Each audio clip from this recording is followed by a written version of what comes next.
do, my brothers? What it do, my sisters? To all my kinfolk and all my G's out there, you already know.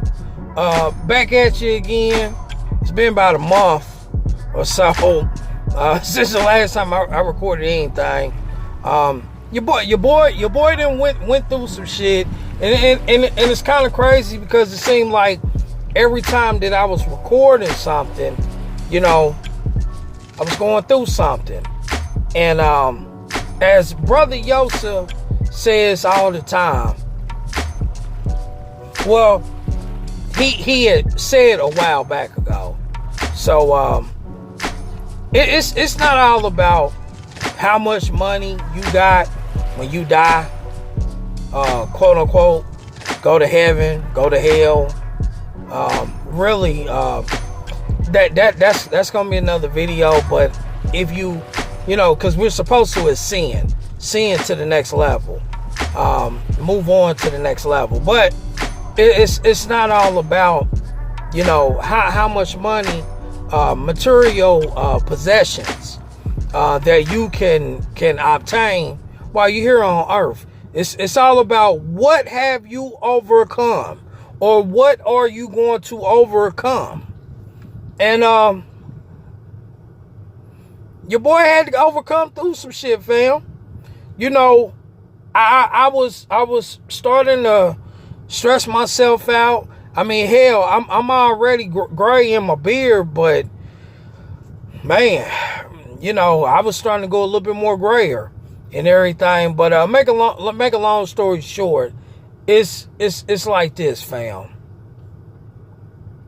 It's official.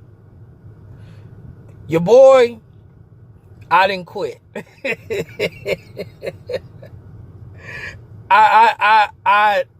I think it was matter of fact, let me look at my other phone real quick. Let's see here. I think it was either September 17th. Yeah. I'm gonna say September 17th. I said, fuck this shit. Enough is enough. They can kiss my ass. They can suck my dick. Fuck them. You know, it is what it is. But let me set everything up for y'all. Because I promise this is not going to be a long video. This is just an update. My turbo had went out. Now, if y'all been following me from this journey from the get-go, my turbo had already went out. Now, I'm just gonna put it out there, and I am not trying to bad mouth Houston tank services, but y'all should have knew that I'm a rapper, also an ordained minister. Put out little videos, influencing, encouraging people, you know, trying to tell, you know, help out, you know, my brothers and my sisters and all of my kinfolk and all of my G's out here. But make a long story short, fam, you know, but matter of fact, before I even get to the turbo, the first time, if I'm correct, I do believe that I stated in the beginning journey of you know, the path and whatnot, that I was told that the motor was rebuilt. Well, the technical name for it was an M-frame was done, which means the motor was rebuilt, but they didn't take the motor, they didn't pull the motor off of the chassis. They left the motor bolted on to the chassis.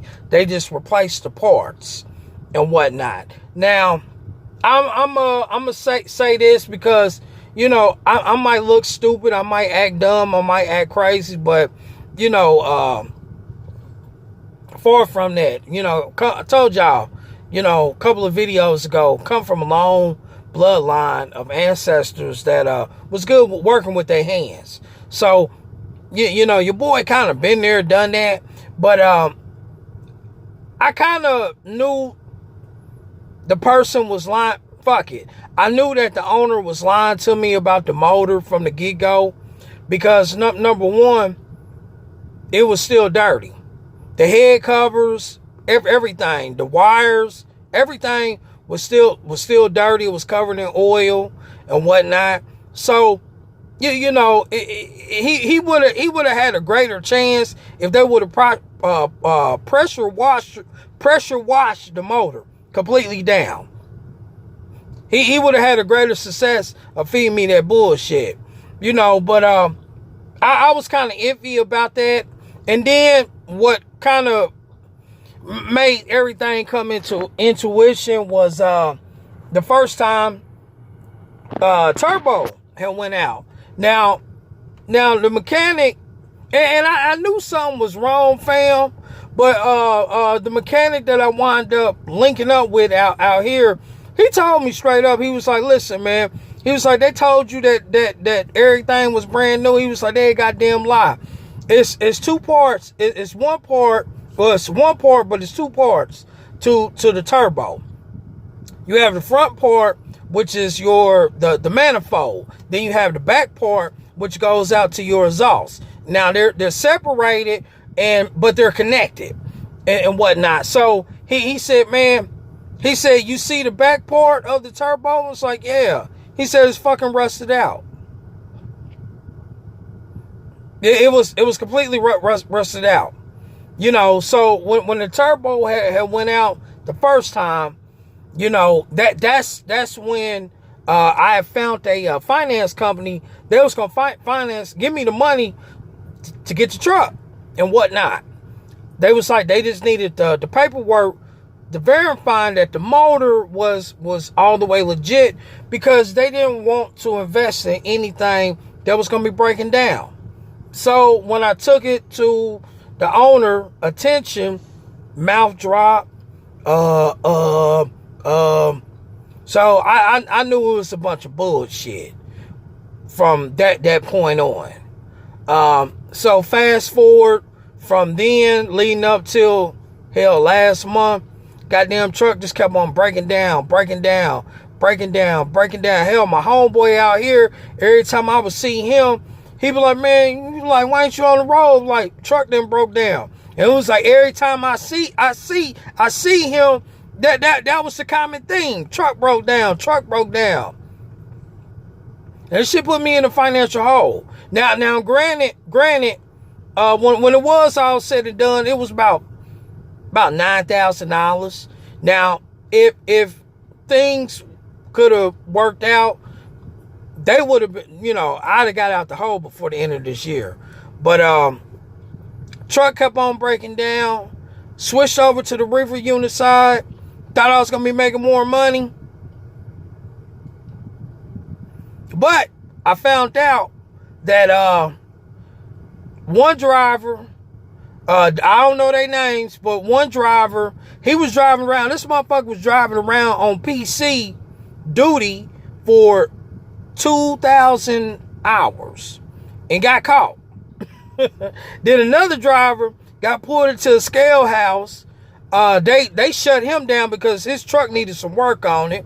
So when the DOT officers left, he left and got caught at another scale house, and they re-shut his ass down again. And they were actually about to close the doors on Houston tank services, but DOT, they said, "Scott, you better get your shit together," and whatnot. So I ain't gonna lie, fam, they left a real bad, nasty taste in my mouth. I had to question myself if I even want to do this shit anymore. And to be honest with y'all, I'm thinking about taking my ass back to school and whatnot. I've been looking into some stuff, but if that happens, that ain't gonna be until like next year and everything. But I'm thinking about furthering my education and whatnot, because this trucking industry is starting to be kind of bad and kind of fucked up right now. Fuel prices is skyrocket high. if you are not an established company that already have your shit together, you're not gonna make it. Not, and y'all gotta forgive me for what I'm about to say. Y'all ain't gonna make it as long as there are Democrats running shit. Alright? Now, Republicans, when they run this shit, you know, we can run. We can make some money. Because it's less regulations on us. But Democrats in there, shit, we ain't making no money. And if we ain't making no money, I know y'all ain't making no money. You know, I've been seeing other owner-operator videos, and, you know, motherfuckers talking about selling their trucks, their trailers, and getting out. You know, it's getting that serious, and it's getting that bad out here right now. It's getting that bad. So I just thought that I said, hell, let me go ahead and record something. Give y'all a little update and whatnot. Cause your boy been in the gym stupid hard. I mean stupid fucking hard. Going back to the gym tomorrow too. But just been focusing on some other shit. But to be honest with y'all, I do believe that I do have some other shit lined up. The recruiter and the safety people, they wound up running all my info not too long ago and everything. So, you know, I should be back out here, you know, going up and down. But I should be doing like a southeast region and still coming home on the weekend and whatnot. But I just thought that I would go ahead and record something, drop this and everything. Had to come up here to Wally World. Had to get some water and some other shit and whatnot. So it's time to go ahead and go back to the crib. My body is sore. But y'all already know, fam. Peace, love, and joy. Holla.